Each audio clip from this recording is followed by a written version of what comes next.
What's up everyone, Morey Croson here, and today we're going to be going over how muscle injuries occur, really putting a big focus on hamstring strains, tears, and pulls. As always, if you like the information, go ahead and click the thumbs up down below. Subscribe to the channel if you haven't already, and if you have any questions or comments or anything like that, go ahead and leave those below. We'll hop in the video right now. Okay, before we get too deep into how hamstring injuries occur, I want to go over the three different hamstring muscles that we have. We have the semimembranosus, we have the semitendinosus, and bicep femoris. The concentric action of the hamstring muscle, or when the muscle is actually flexing, is going to be when the body's going through knee flexion as well as through hip extension, while on the other side of that, when the muscle is eccentrically contracting or stretching out, is going to be when the body's going through knee extension or hip flexion. Some of the general causes for why hamstring injuries occur come from lack of warming up or preparing for any type of physical activity, comes from having just overall tight hamstrings, tight lower back, just a lot of tightness within all of the muscles, and or a imbalance with the relationship with regards to strength and weaknesses within the hamstring muscles or within the hip flexor. So there's something that's maybe stronger within the quads, weaker in the hamstrings, or vice versa. A lot of strength in the hamstrings, a lot of tightness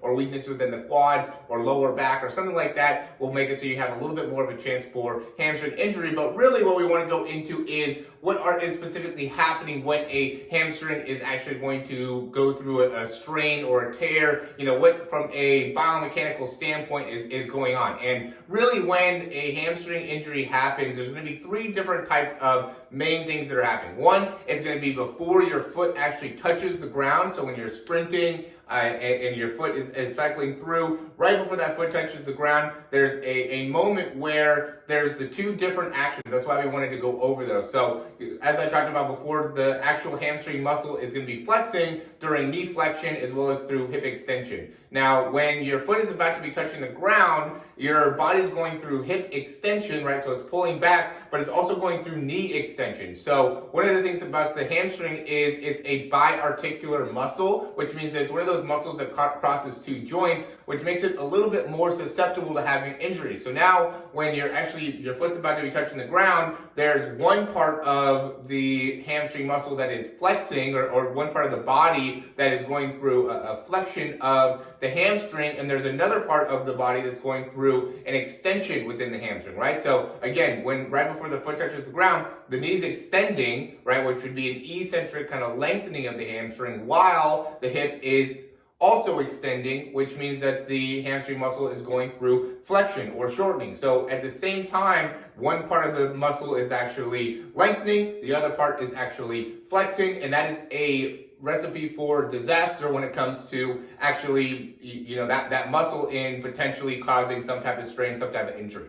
The other time is when you're actually pushing off, right? So like we said before, you're going and you're pushing off the ground. When you're actually pushing off the ground, we talked about how that knee wants to start flexing immediately after you're pushing off the ground. But what you also want to be, as you're flexing the knee, driving that knee forward. So what's happening there is when you're driving the knee forward, that's hip flexion, right? And so that's going to be an eccentric strain on the hamstring, or a lengthening of the hamstring muscle, while the knee is flexing, which is going to be a concentric or a flexion action that's going to be happening within that hamstring muscle. Another time where two different parts of the body are causing two different actions on the hamstring. One of them is causing the hamstring to stretch, the other one is causing the hamstring to flex, which puts a little bit more of a susceptibility to having a hamstring injury happen.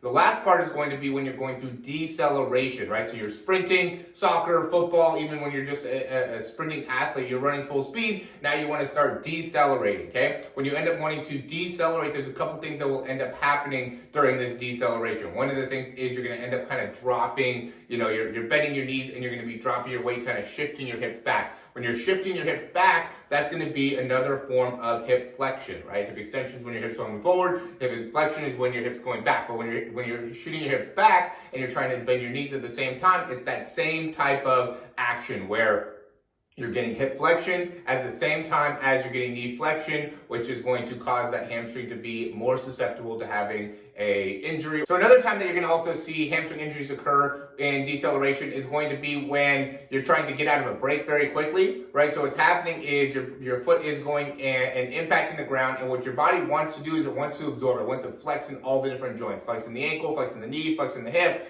and instead of allowing yourself to go through a full amount of flexion in all the joints, you want to rapidly be able to push right back off and make it so you're able to get through the cut. So what happens is your knee is going down and it's starting to flex, but then as soon as it starts to flex, you're trying to regain control to be able to push back off. And now when you are doing that for a rapid amount of time, didn't warm up enough, don't have the right amount of strength, differentiation between all the muscles or similarity between all the muscles. Now when your knee begins to start to flex and take on that weight, and then you immediately go back into knee extension while doing the same thing to your hip, going through hip flexion, and then right away going back into hip extension, there creates a lot of flexion and extension that's happening within that hamstring muscle. And if your body isn't ready for that type of rapid cutting movement and rapid flexion to extension happening at both joints, then you could also be making yourself a little bit more susceptible to a hamstring injury. So essentially what's happening is both at your hip joint and at your knee joint, you're going through rapid amounts of flexion and extension very quickly. And so both joints are starting to contract, and then they're stretching, and they're both doing it in kind of opposite directions. So one of them is starting to flex and then extend, one of them is starting to extend and then flex, and so it's getting two different pulls happening very, very quickly. And so what ends up happening is that your hamstring just can't handle all that stress, and that'll also cause a hamstring tear or pull or strain or something along those lines. Now, real quickly, I want to go over the different types of grade when it comes to hamstrings. You can have a grade 1 that's going to be more of like a strain. There's not going to be as much tearing that's happening within there. It's something that you should be able to recover from in a week or two. While if you have a grade 2 tear, you actually do have some degree of actual tearing going on, and that's going to be more regarded as like a hamstring pull. It's going to take a little bit more time, more like 4 up to 8 weeks to be able to recover, just based off of how severe the